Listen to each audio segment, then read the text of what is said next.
Wa qala syaitan lamma qudiyal amr, ketika putusan itu sudah ditetapkan, syaitan itu berpidato di hadapan orang-orang yang sudah pernah dia bujuk. Apa yang dikatakan oleh syaitan itu? Innallaha wa'adakum wa'dal haq, sesungguhnya Allah itu berjanji kepada kalian dan janji Allah itu benar, pasti ditepati.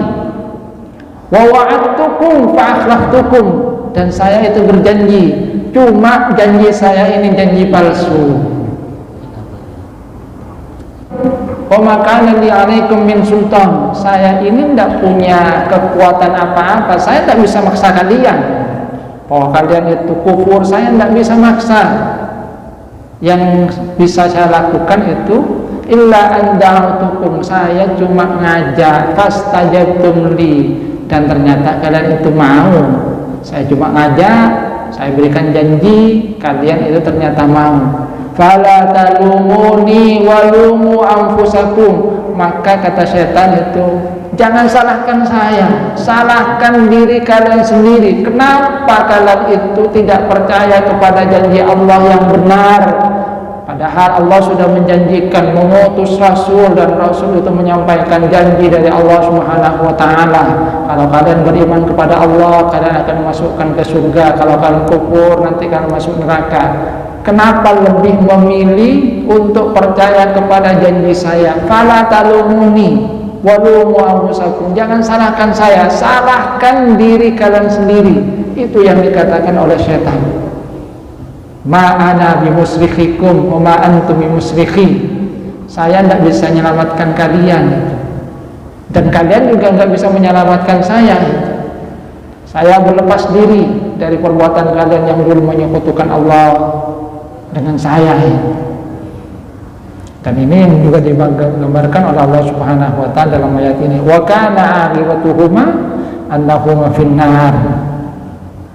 Hasilnya adalah sama-sama, setan dan orang yang diajak untuk kufur itu sama-sama masuk neraka.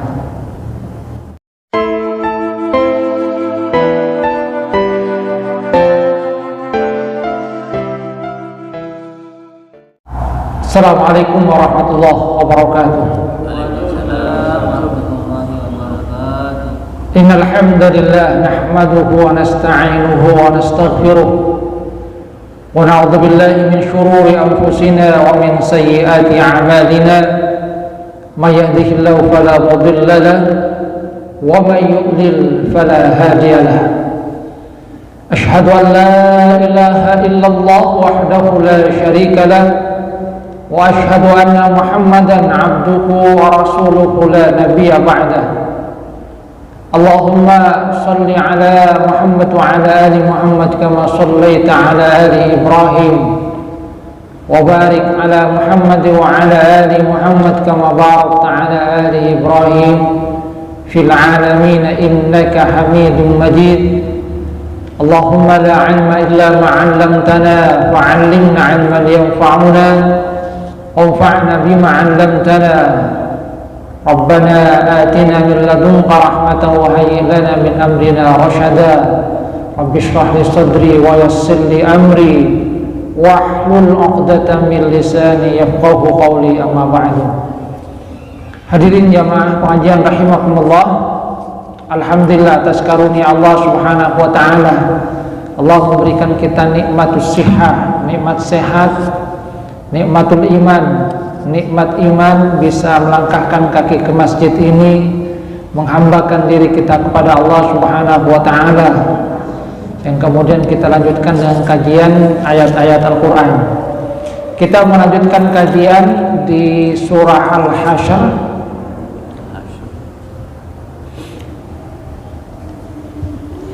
Firman Allah Subhanahu wa ta'ala, a'udzubillahi minasyaitonir rajim. Alam tara ilal ladzina nafaqu yaquluna li ikhwanihim alladzina kafaru min ahlil kitab la in ukhrijtum lanakhrujanna ma'akum wa la nuti'u fikum ahadan abada wa in qutiltum lanansurannakum wallahu yashhadu innahum lakadzibun. Di ayat-ayat ini Allah Subhanahu wa taala menjelaskan tentang janji manis yang diberikan oleh orang-orang munafik. Kata Allah Subhanahu wa taala, "Alam tara'il ladzina nafaqu?" Apakah kamu tidak melihat orang-orang munafik yaquluna li ikhwanihim alladzina kafaru min ahlil kitab? Mereka itu berkata kepada ikhwan, saudara mereka yang kafir dari ahli kitab. Apa yang mereka katakan? La in ukhrijtum lanakhrujanna ma'akum. Kalau kalian itu diusir, kami akan ikut keluar bersama kalian. Wala in qutiltum wala nuti'u fikum ahadan abada. Kami tidak akan taat demi kalian itu kepada siapapun. Wala in qutiltum lanansurannakum. Dan kalau kalian itu diperangi, kami akan ikut berperang bersama dengan kalian. Tapi kata Allah Subhanahu wa taala, Allahu yashhadu innahum lakadzibun. Allah itu bersaksi bahwasanya mereka itu dusta. Ayat ini turun berkaitan dengan apa yang terjadi kepada Bani Nadir. Seperti yang sudah kita bahas kemarin, Bani Nadir itu menentang Rasulullah sallallahu alaihi wasallam, dan di antara hal yang menyebabkan mereka itu bersikuku terus menentang Rasulullah sallallahu alaihi wasallam, di samping benteng-benteng mereka yang mereka rasakan kokoh akan bisa menahan Rasulullah sallallahu alaihi wasallam, adalah janji manis yang disampaikan oleh orang-orang munafik. Karena ayat ini berkaitan dengan apa yang dilakukan oleh orang-orang munafik. Abdullah bin Ubay bin Salul dan beberapa orang teman dekatnya itu mendatangi pemuka Bani Nadir, dan mereka katakan, sudah, kalian itu tidak usah takut kepada Muhammad, lawan saja, tidak usah takut. Kalau kalian itu diusir, nanti kami akan ikut juga keluar bersama kalian. Kami ini bersama dengan kalian. Demi kalian, kami tidak akan taat kepada yang lainnya. Dan juga kalau kalian diperangi, pasti akan kami bantu. Itu yang mereka katakan kepada orang-orang dari Yahudi Bani Nadir. Sehingga orang-orang Yahudi Bani Nadir yang tadinya sebetulnya agak bimbang untuk melawan Rasulullah sallallahu alaihi wasallam, mereka kemudian mengingkari apa yang menjadi ultimatum Rasulullah sallallahu alaihi wasallam. Yang salah satu sebabnya adalah karena janji yang diberikan oleh orang-orang munafik, Abdullah bin Ubay bin Salul dan beberapa orang temannya yang mendatangi mereka akan menjanjikan bantuan. Kalau diusir, ya sudah, kami sehati dengan kalian, kami juga akan pergi. Pokoknya jangan khawatir, kalau kalian diperangi, kami juga akan membantu kalian untuk memerangi. Jadi mereka menyatakan akan berpihak kepada Bani Nadir. Tapi kata Allah Subhanahu wa taala, Allah yashhadu innahum lakadzibun. Allah menyaksikan bahwasanya mereka itu dusta.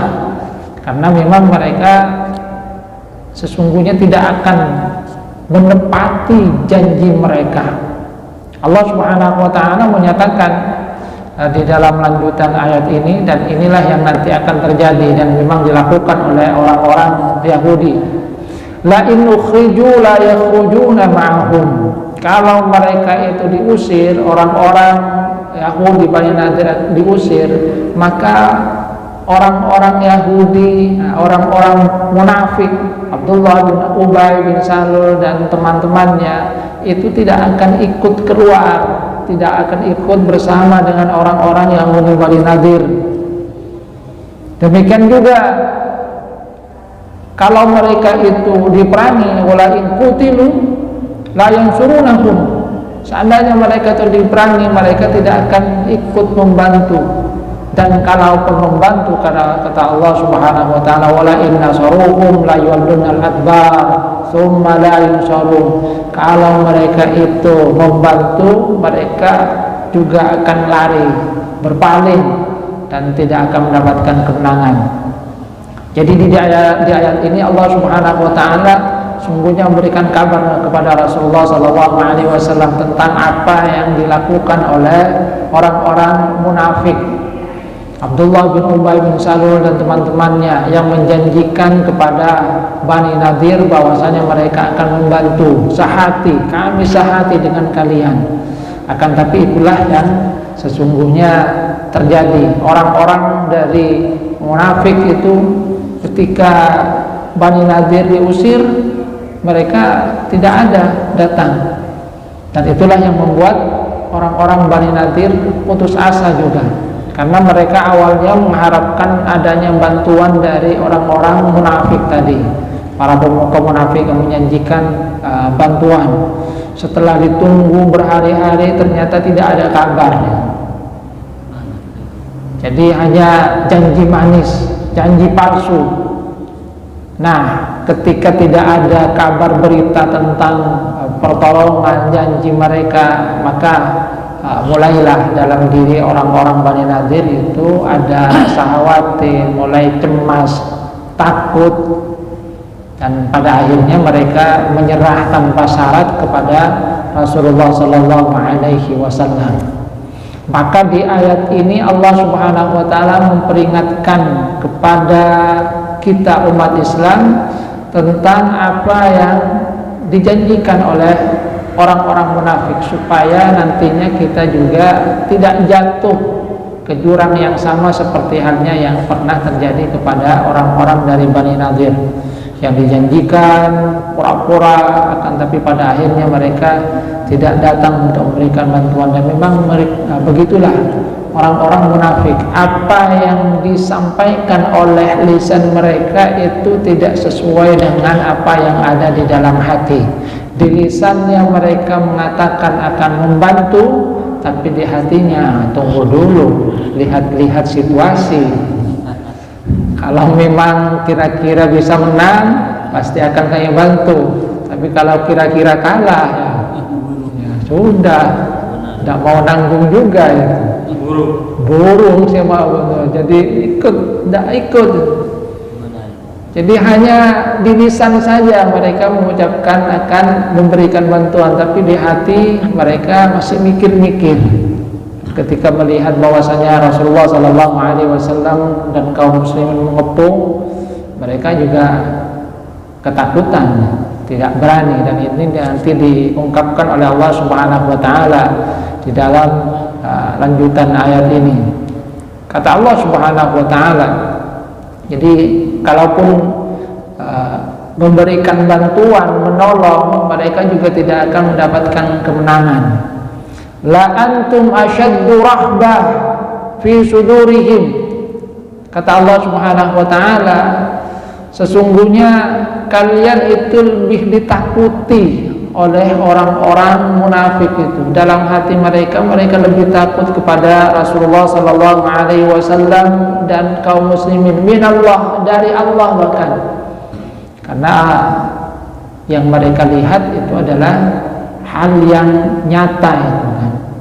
Yang tampak, yang mereka lihat dalam keseharian adalah kekuatan dari Rasulullah Sallallahu Alaihi Wasallam.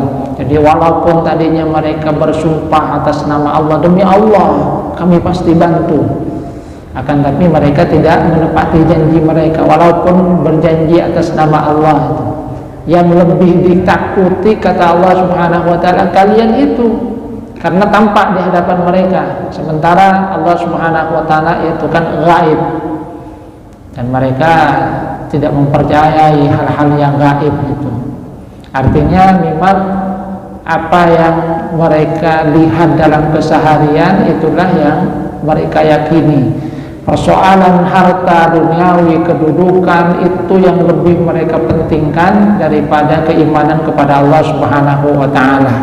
Kedudukan dunia itu yang mereka lebih pentingkan. Maka kata Allah Subhanahu Wa Taala, la antum asyaddu rahbah fi sudurihim minallah. Jadi kalian itu bahkan yang lebih ditakuti. Melihat kekuatan dari kaum muslimin, apa yang dilakukan oleh Rasulullah SAW itu sudah membuat mereka ciut nyalinya, lebih takut Padahal sesungguhnya Allah Subhanahu wa taala yang memberikan semuanya. Dzalika bi'annahum qaumun la yafqahun. Yang demikian itu karena mereka adalah kaum yang tidak memahami hakikat yang sebenarnya, bahwa segala sesuatu yang ada di alam semesta itu sesungguhnya adalah di bawah kekuasaan Allah Subhanahu wa taala, bahwa yang tampak semuanya sesungguhnya adalah di bawah kekuasaan Allah Subhanahu wa taala, bahwa Allah lah yang menguasai segala sesuatu. Jadi mereka hanya melihat zahiran minal hayatid dunya, yang tampak dari kehidupan dunia, wa hum anil akhirati hum ghafilun, tapi mereka itu lalai dari persoalan akhirat, tidak percaya tentang akhirat, yang penting apa yang mereka lihat. Maka kemudian Allah Subhanahu wa taala mengabarkan bahwasanya mereka adalah kaum yang memang tidak memahami hakikat yang sebenarnya dari kehidupan dunia ini. Yang mereka lihat hanyalah yang tampak, yang mereka lihat, yang mereka pentingkan adalah harta, kedudukan, pokoknya yang sifatnya duniawi, yang sifatnya materi saja. Mereka mengabaikan hal-hal yang sifatnya spiritual, mendekatkan diri kepada Allah Subhanahu wa taala. Bahkan di dalam lanjutan ayat ini Allah Subhanahu wa taala menyatakan bagaimana mereka itu memang takut kepada Nabi Muhammad dan para pengikutnya dari sahabat-sahabat Rasulullah SAW. La yuqatilunakum, mereka itu tidaklah memerangi kalian jami'an bersama-sama illa fi quram muhassanatin aw min wara'i judur. Mereka tidak akan memerangi kalian secara bersama-sama kecuali fi quram muhassanah, kecuali di tempat yang ada benteng-bentengnya, au min wara'i judur, atau dari balik dinding. Jadi tidak berani untuk berhadapan secara langsung dengan Rasulullah sallallahu alaihi wasallam. Jadi kalaupun nanti menghadapi Rasulullah sallallahu alaihi wasallam, mereka tidak berani kalau berhadapan langsung. Dan memang yang seperti itu sifat pengecut kan biasa itu. Kalau jauh itu keluar-keluar, tapi ketika sudah berhadapan kercet. Beraninya mereka itu di belakang gedung, atau kalau sudah berada di balik benteng yang kokoh, baru mereka itu berani berhadapan dengan Rasulullah SAW. Tapi kalau berhadapan secara langsung, mereka itu tidak berani. Karena itu yang digambarkan oleh Allah Subhanahu wa taala di dalam ayat ini. Ba'suhum bainahum syadid tahsabuhum jami'an wa qulubuhum syattah. Bahkan Allah itu menjelaskan bahwa permusuhan di antara mereka itu sangat kuat, keras. Tahsabuhum jami'an wa qulubuhum syattah. Kamu itu menyangka bahwa mereka itu satu kata, satu hati. Padahal kata Allah Subhanahu wa taala, wa qulubuhum syatta, hati mereka itu beraneka ragam, bermacam-macam. Ya, terserah dengan niatnya masing-masing itu. Karena memang orang-orang munafik itu tidak percaya dengan kehidupan akhirat. Jadi secara lahir sepertinya bersama-sama, secara lahir sepertinya mereka itu bersatu, tapi di dalam hati mereka itu tidak. Qulubuhum syattah, artinya lahirnya saja mereka itu sepertinya bersatu, tapi di dalam hati mereka sungguhnya mereka bercerai-berai. Dan ini kemudian bisa terlihat ketika mereka menjanjikan seakan-akan mereka itu satu hati. Kalau diusir akan ikut keluar juga, kalau diperangi akan ikut membantu. Tapi ketika benar-benar diusir, mereka tidak mau untuk ikut keluar. Sudah, kalian saja yang keluar, kami tetap di sini. Jadi qulubum syatta, hati mereka itu bercerai-berai, berbeda-beda, bermacam-macam. Yang itu juga berkaitan dengan keadaan hati, niat mereka masing-masing itu, karena keyakinan mereka itu kan juga berbeda-beda. Yang sesungguhnya kata Allah Subhanahu wa taala Dzalika bi'annahum qaumun la yaqilun. Mereka itu adalah kaum yang tidak berakal, yang tidak memahami bahwa sesungguhnya, kata para ulama, kata mufassir, dari ayat ini sesungguhnya tersirat bahwa kunci kemenangan itu ada di dalam persatuan.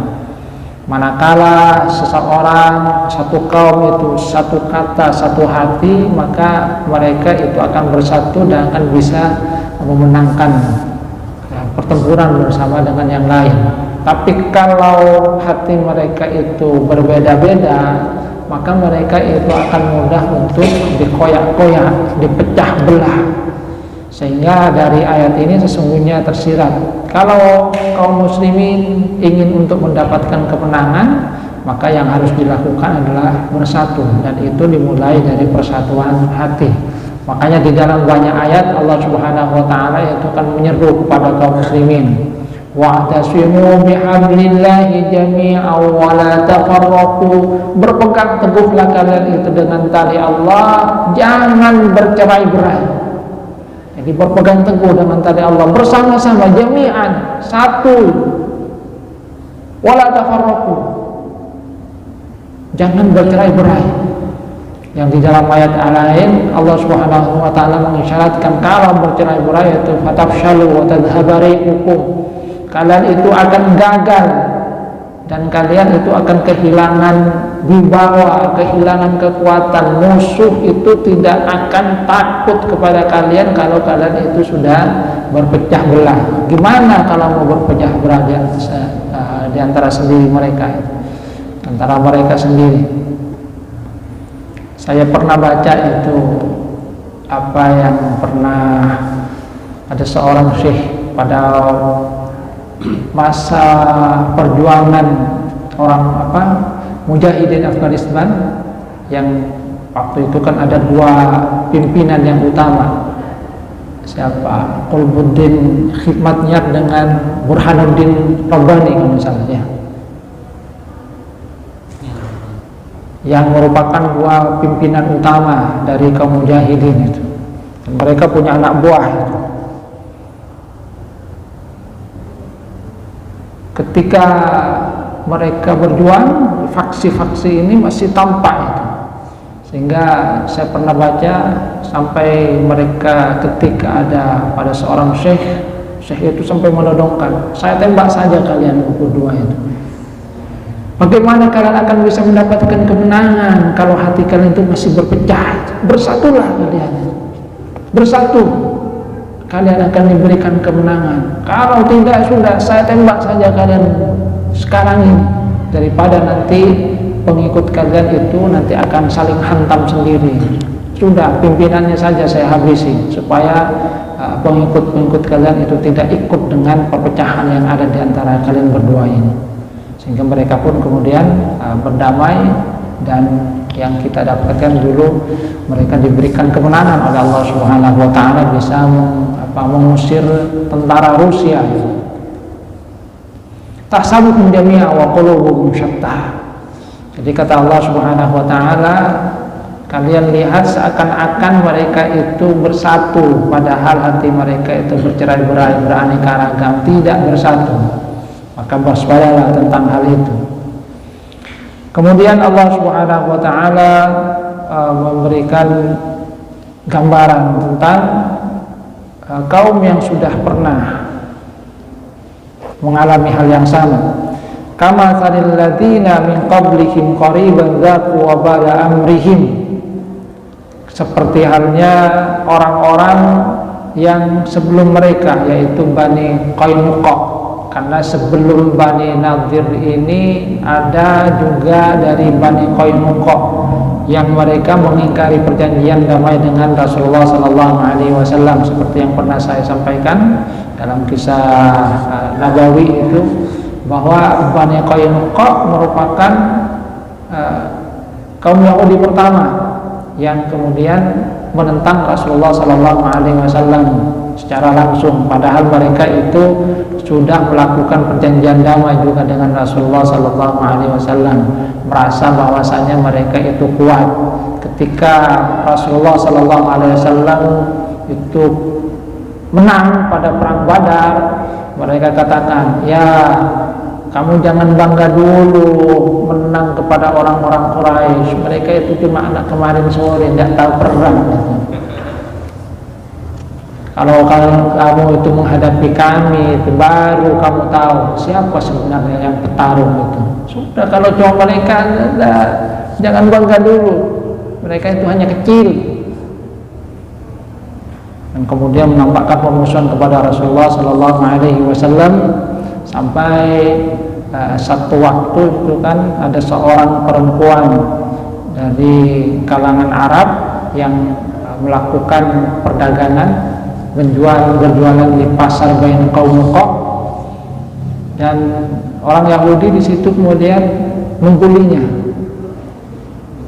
Ada salah seorang di antara mereka yang kemudian mengaitkan bajunya dengan baju dari perempuan itu, sehingga ketika berdiri kemudian tersingkap auratnya, ditertawakan oleh mereka. Malu itu. Ada seorang dari laki Arab Muslim yang kemudian datang membela ini, membela kehormatan dari perempuan yang dipermalukan tadi. Terjadi pertarungan, dan disitulah kemudian mereka menunjukkan bahwa mereka itu memang tidak mau berdamai dengan Rasulullah Sallallahu Alaihi Wasallam, sampai akhirnya ya didatangi mereka oleh Rasulullah bersama pasukannya, dan ternyata sama itu. Hanya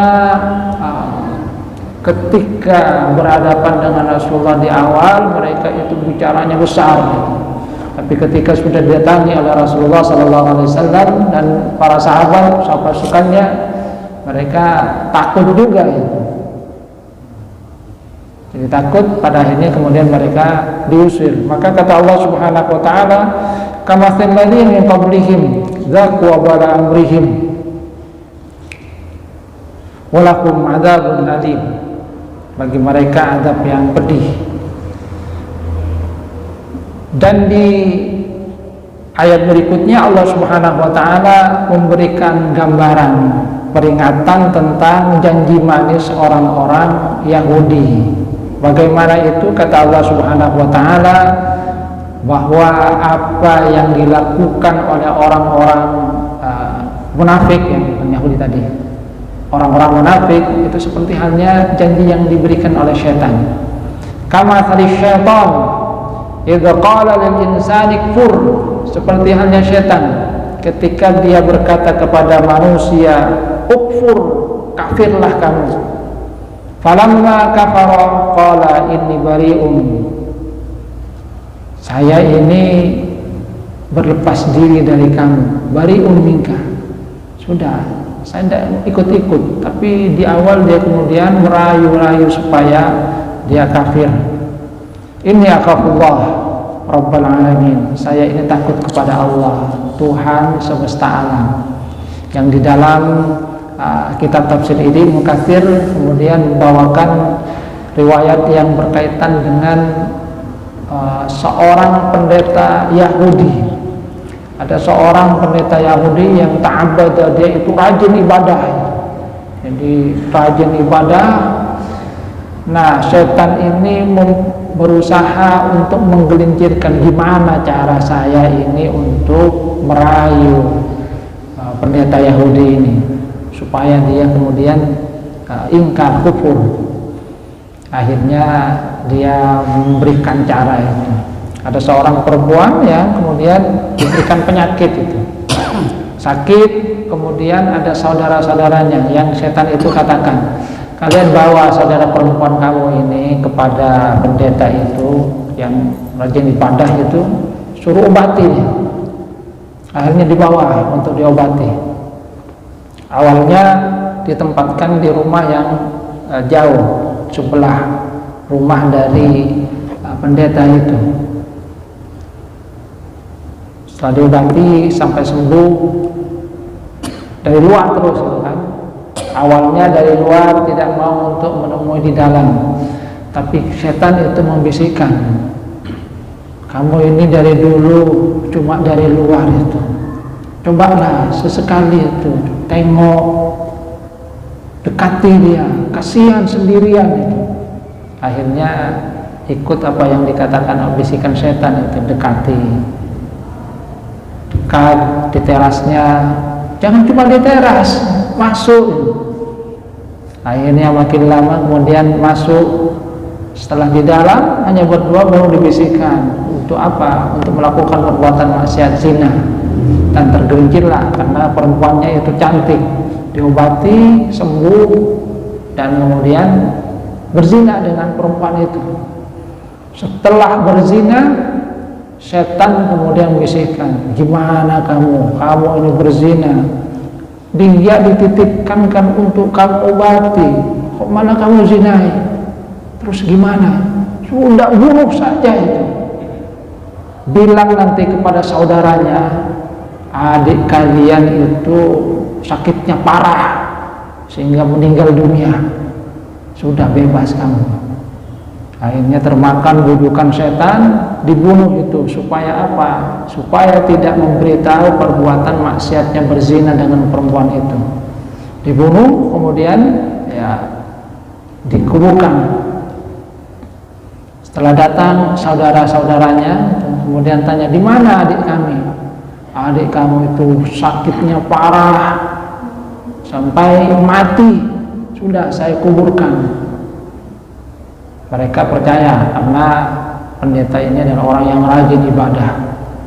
Tapi namanya setan itu kemudian datang dalam mimpinya kepada saudara-saudara dari perempuan itu. Kalian itu jangan percaya kepada pendeta itu.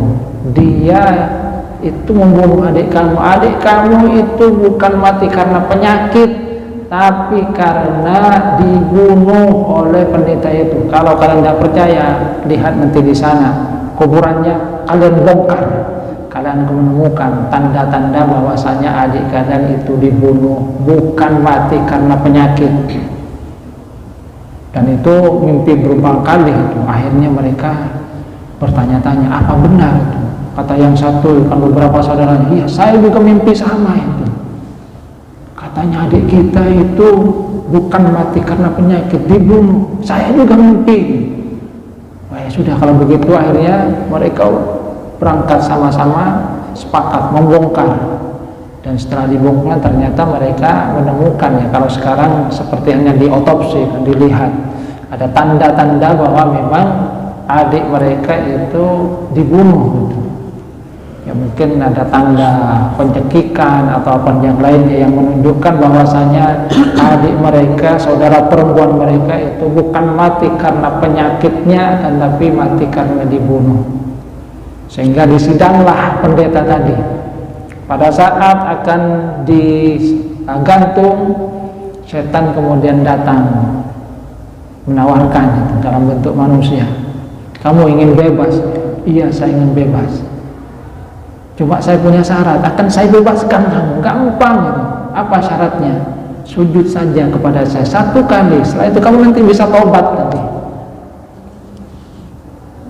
Akhirnya karena pikirannya kalut itu sebentar lagi akan digantung, dan ada janji dari setan kalau dia mau bersujud 1 kali saja maka akan dibebaskan. Dia berpikir, sudah tidak apa-apa, cuma 1 kali itu. Saya sudah berulang kali sujud kepada Allah, cuma sujud 1 kali kepada selain Allah, nanti saya bertobat. Tapi kemudian ketika dia sujud 1 kali, kufurlah dia kan bersujud kepada selain Allah Subhanahu wa ta'ala. Dan saat itu kemudian al-ghojongnya datang dan dipancunglah dia dalam keadaan kafir. Setan itu yang menjanjikan lari tadi berhasil.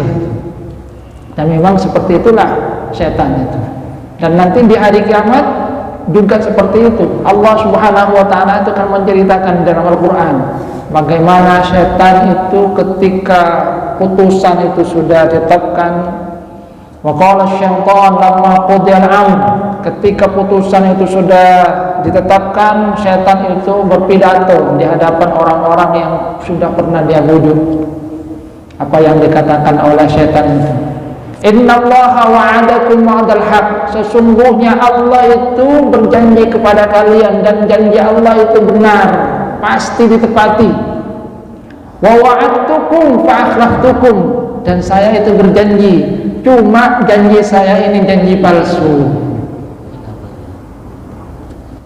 Wa ma kana li 'alaikum min sultan. Saya ini tidak punya kekuatan apa-apa, saya tidak bisa maksa kalian. Bahwa kalian itu kufur, saya tidak bisa maksa. Yang bisa saya lakukan itu illa an da'utukum, saya cuma ngajak, fastajabtum li, dan ternyata kalian itu mau. Saya cuma ngajak, saya berikan janji, kalian itu ternyata mau. Fala talumuni walumu anfusakum. Maka kata setan itu, jangan salahkan saya, salahkan diri kalian sendiri. Kenapa kalian itu tidak percaya kepada janji Allah yang benar? Padahal Allah sudah menjanjikan mengutus Rasul, dan Rasul itu menyampaikan janji dari Allah Subhanahu wa ta'ala. Kalau kalian beriman kepada Allah, kalian akan masukkan ke surga. Kalau kalian kufur, nanti kalian masuk neraka. Kenapa lebih memilih untuk percaya kepada janji saya? Fala talumuni walumu anfusakum. Jangan salahkan saya, salahkan diri kalian sendiri. Itu yang dikatakan oleh setan. Ma ana bimusrikhikum wa ma antum bimusrikhi. Saya tidak bisa menyelamatkan kalian, dan kalian juga tidak bisa menyelamatkan saya. Saya berlepas diri dari perbuatan kalian yang dulu menyekutukan Allah dengan saya.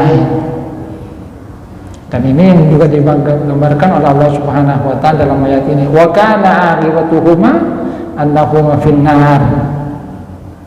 Hasilnya adalah sama-sama, setan dan orang yang diajak untuk kufur itu sama-sama masuk neraka. Jadi di dalam ayat ini sungguhnya Allah Subhanahu wa ta'ala memberikan peringatan kepada kita kaum muslimin. Hati-hati dengan janji orang munafik, sama saja seperti halnya janji yang diberikan oleh setan. Karena janjinya itu hanya manis di bibir, akan tapi pahit di dalam hati. Mereka itu hanya menjanjikan janji palsu, bahwasanya akan begini, kalau kalian seperti ini nanti akan kami tolong. Padahal sesungguhnya itu tidak. Dan di dunia kita akan mendapatkan hal yang seperti itu. Kalau belum jadi misalnya janji-janji, wah pasti kami akan bantu kalian. Tapi ketika terjadi masalah itu, lari temannya itu, ngaku bahkan tidak ngaku teman itu.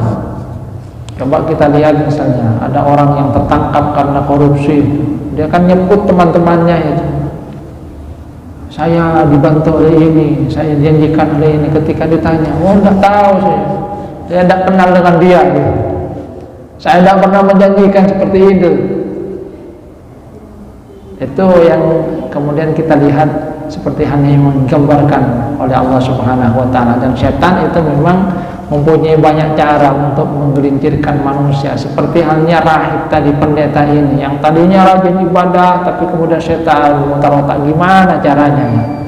Seperti ada sebuah cerita yang lain, ada seorang yang dia itu rajin puasa dikatakan 40 tahun, Allah alam, tiap hari, dan tidak ada orang yang tahu, bahkan keluarganya tidak tahu. Karena ketika dia mau kerja itu, berangkat ke tokonya, dia bilang kepada keluarganya, saya tidak keburu makan. Terus gimana? Ya sudah, bungkus saja. Dibungkus. Di tengah jalan kemudian diberikan kepada orang lain. Pulangnya ya tinggal makan itu kan. Sudah malam. Tiap hari seperti itu. Sampai kemudian setan itu musyawarah, gimana ini? Ini orang tidak mau menampakkan kebaikannya, menyembunyikan, bahkan kepada keluarganya tidak tahu bahwasanya suaminya itu puasa. Jadi kelihatannya tiap hari itu tidak puasa, padahal dia puasa. Akhirnya satu setan sudah, itu bagian saya. Dia datang kemudian menyamar menjadi pembeli. Pak, saya mau beli buah-buahan. Setelah itu beli berapa? Sekilo segini. Kemudian dia katakan, Pak, saya ini puasa ini, cobalah ditambah, kasihan kepada saya, bonus lah, ditambah ini. Kok cuma sedikit tambahannya, Pak? Tambahlah sedikit lagi, tambah lagi. Jangan mendek, Pak, saya ini puasa 3 hari, Pak. 3 hari saya puasa, tambah, masa cuma sedikit, tambah lagi. Kok sedikit? Saya puasa 3 hari, puasa terus sampai akhirnya talocon. Kamu ini cuma puasa 3 hari minta bonus seperti itu. Saya sudah 40 tahun tidak bilang-bilang, tidak pernah minta bonus. Kata setannya, ya sudah itu. Saya cuma ingin itu saja. Kamu bilang bahwasanya kamu sudah puasa itu 40 tahun. Itu saja ya, terima kasih. Jadi kemudian dipancing supaya dia itu menceritakan bahwasanya dirinya itu puasa yang selama ini dia tutupi. Pada akhirnya kemudian tarocor itu, tergelincir karena didesak-desak dengan cara setan itu untuk menyebutkan amal yang dia lakukan. Ya memang seperti itulah, setan itu punya banyak cara bagaimana kemudian bisa menggagalkan amal baik dari kita.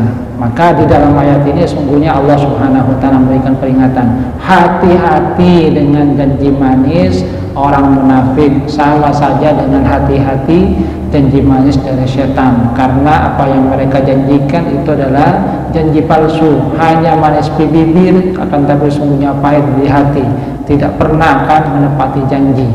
Tapi percayalah kepada janji Allah Subhanahu wa taala, karena Allah Subhanahu wa taala itu la yukhliful mi'ad, tidak akan pernah menyalahi janji. Ini saja yang dapat saya sampaikan, kurang lebihnya mohon maaf. Wabillahi taufiq wal hidayah wa ridwan inayah. Wassalamualaikum warahmatullahi wabarakatuh.